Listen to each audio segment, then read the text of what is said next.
This next dish I want to show you is a little bit of a raw food classic, and there's lots of different variations. I'm going to show you a slightly different one from the one that's in my free ebook and on my website, and obviously you'll get the benefit of actually seeing me make it.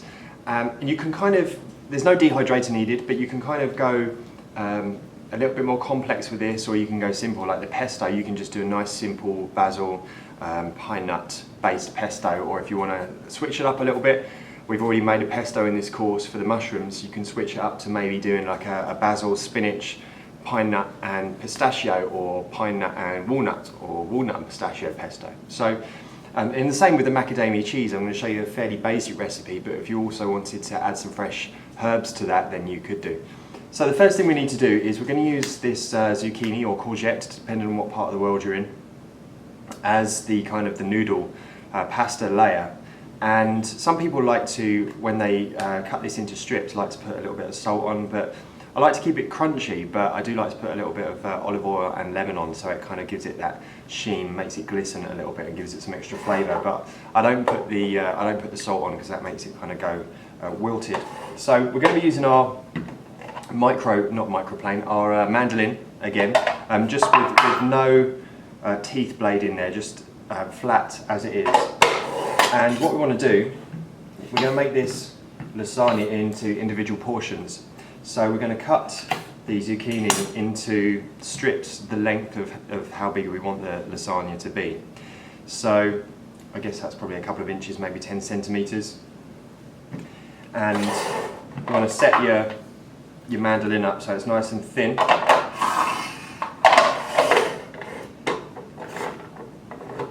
And then just do one or two slices. That's looking pretty good. I'd like to go maybe a little bit thinner than that. So I'm going to tighten this up clockwise, and that will make a thinner strip. So we can afford to go a little bit thinner. You notice I'm just doing it like a quarter of a turn each time. Not having much luck with this zucchini. That's about right. So the idea is that we're going to have 3 strips, and that's going to form the basis of our lasagna. You know, and if you wanted to make this, if you like go into a potluck, or you wanted to make one big lasagna for a family, you could take a lasagna dish, take your zucchini as a whole zucchini, and just do the whole zucchini in one strip, and then in the bottom of your lasagna dish lay out those full long strips, and then you can build the layers up like that, and then just leave it in the refrigerator until you want to cut yourself a portion. But I find it's much neater to kind of make your own individual portions if there's only a few of you. I can remember when we did an event in London, a dinner party in London, and we were serving like 35 people, so there was only a couple of us in the kitchen. We're not really going to want to build 35 individual portions, so it was a lot easier to make one big one and just cut it out.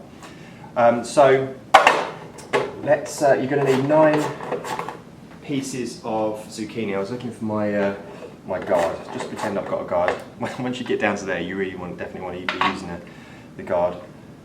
9 pieces of zucchini per lasagna, so let's just do one more.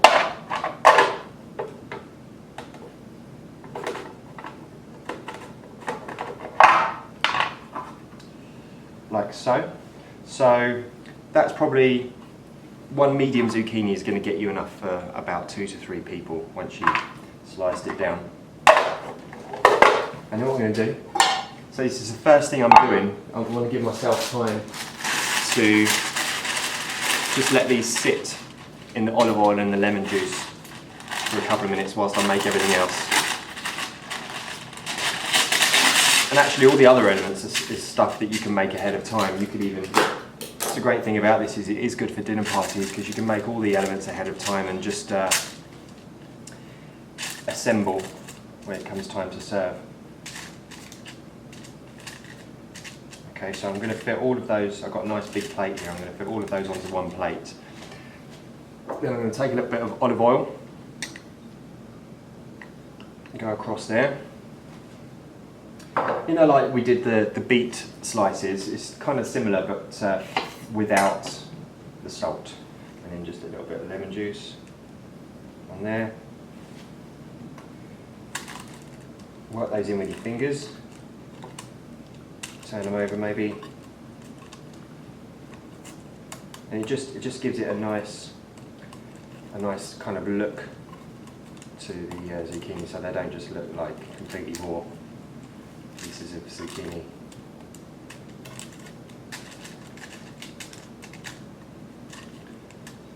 Okay. Alright, and then obviously if you wanted to do more, you could put some baking parchment on top there and just build the layers up as you go. So we'll put those to one side, and then we'll now get on with the macadamia cheese layer.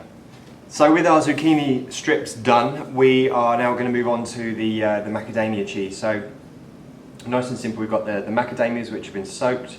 Not absolutely essential, but does make them easy to blend and makes them taste less like macadamias. Usually soak those for a minimum of 4 hours to get rid of the flavour, longer if you want to, overnight.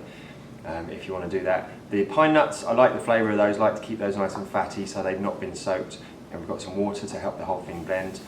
Obviously some nutritional yeast to give us that cheesy flavour. And then we've got some lemon juice, we've got some parsley and some salt. I'm just going to change those around because we're not going to put the parsley in straight away. We're going to blend these up, and then we're going to stir in the parsley, which has been chopped already. Just so we don't end up with green cheese, but with nice little flecks of the herbs in there.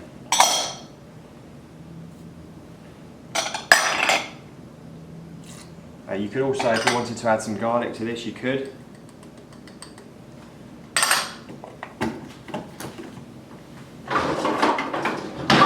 So I've got my tamper, just in case I need it.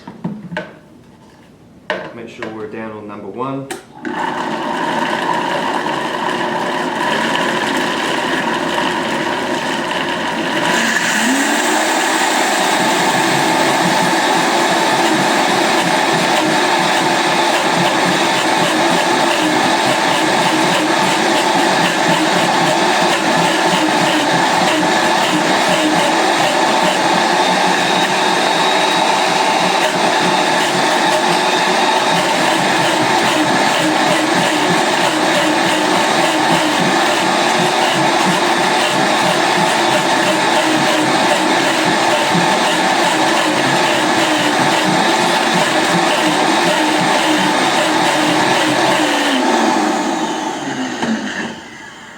So that's about as smooth as we're going to get that. The macadamias are always, they're never going to be as smooth as cashews, because they've got a little bit of bit more kind of texture to them anyway, and fibre to them naturally. So let's use this one. And we're going to transfer this to a small bowl.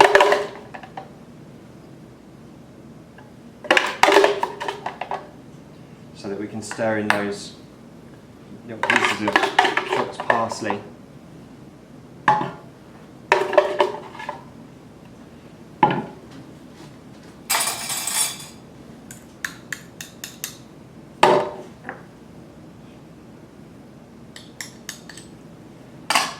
And then I'll just kind of fold that in. It's really nice to get the fresh herbs mixed with anything kind of nutty. You know, you get the freshness of the herbs comes through really nicely. So I'll transfer that to the fridge. That will firm up a little bit whilst I'm working on the rest of the layers, and when we come back that will be perfect to spread on our zucchini strips. So now I want to make the next layer, which you often don't actually see in a lot of raw lasagnas, and we want a kind of really meaty layer. Which portobello mushrooms are great for. They give that really kind of meaty texture. If you're not a fan of mushrooms, if it's because of the texture, we're going to actually process these up, so it might not be an issue for you. But if you don't like the flavour, you can always substitute for walnuts. If you soak some walnuts for 20 minutes, you could actually substitute for maybe some almonds as well if you really didn't like walnuts. Most people like walnuts, so it's a good substitution. So we're actually going to do this one in the food processor. And I've just wiped off the top of the portobellos there. I'm going to leave these fronds in there as well still. And we're just going to roughly chop these.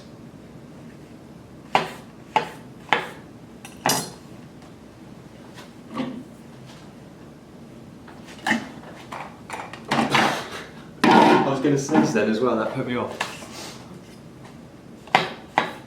Okay. Doing the other way as well, just to help the food processor out a little bit more.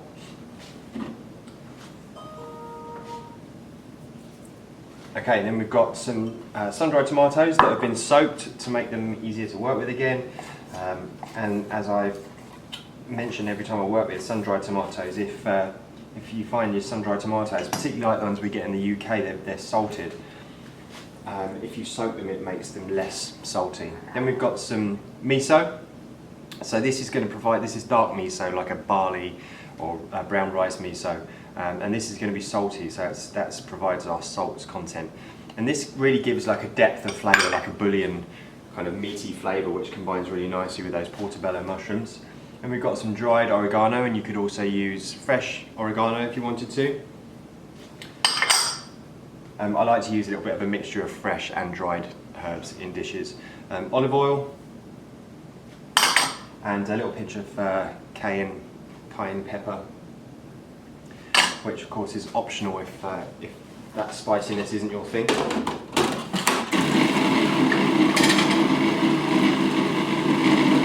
So I'm just going to let that kind of turn, and it will start to move around slowly. And we don't really want to make a complete kind of paste out of this. We still want it to have a bit of texture to it. So I'll just kind of move that around. And you'll notice this didn't have the acid. You know, I talk about the fat, acid, salt, sweet thing a lot, because as a whole, this dish is going to be eaten with the other layers built up, which has already got the acid in. Okay, so that's breaking down quite nicely. Just helping that around with the spatula. And you'll find as the mushrooms break down a little bit more, they'll start to release more liquid, and so it will start to blend a little bit easier, like it's starting to now, like that. But as I said, you want to stop it before it just completely turns to paste. It's kind of getting a balance between getting rid of that kind of mushroom texture if people don't like it, and also just not making it baby food, which is, we're about there. Okay, so again, I'll transfer that to a bowl, and then we've got the pesto to make next, so we'll crack on with that.